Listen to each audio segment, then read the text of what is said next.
In today's video, watch me turn this cross-section of a pine tree that was cut from a client's grandmother's property and turn it into a one-of-a-kind family heirloom.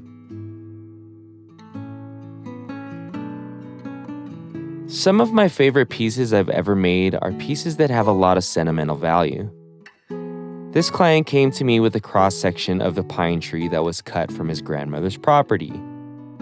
And with their grandmother's passing, they wanted to create a piece that could be passed down from generation to generation.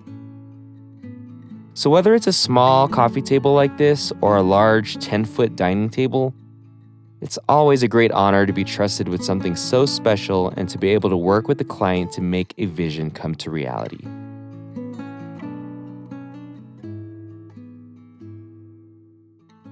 We all know mistakes can happen in woodworking. So when a client comes to you with a special piece of wood that can never be purchased from a lumberyard, you only get one shot at doing it right. There's no room for errors, no redos.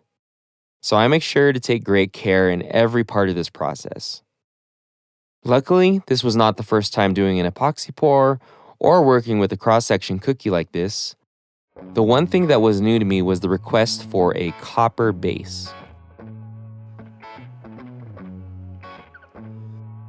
The client wanted something different and special for the base, and so after looking over a few shape options and settling on this one, the client thought it would be really cool to have the base made out of copper.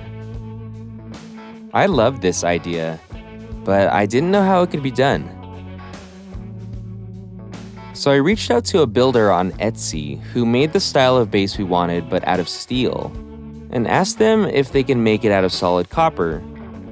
They had never done that before, but opted to give it a try. Unfortunately, it didn't quite work out, but it did lead me to someone suggesting that I get a steel base copper plated. I didn't even know this was a thing, but it works just like getting something chrome plated. So I purchased a steel base, unfinished, and found a local shop that did the copper plating. Hey guys, so I just dropped off a table base at Artistic Silver Plating here in Long Beach.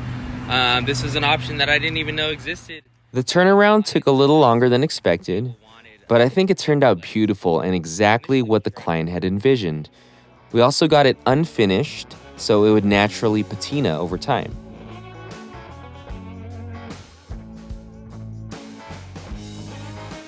If you were to measure value solely on how expensive something costs or how difficult something was to make, this table would probably be towards the bottom of the list for projects I've done.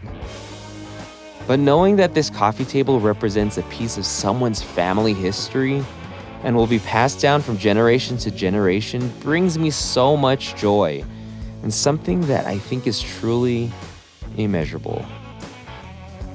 Until next time, thanks for watching.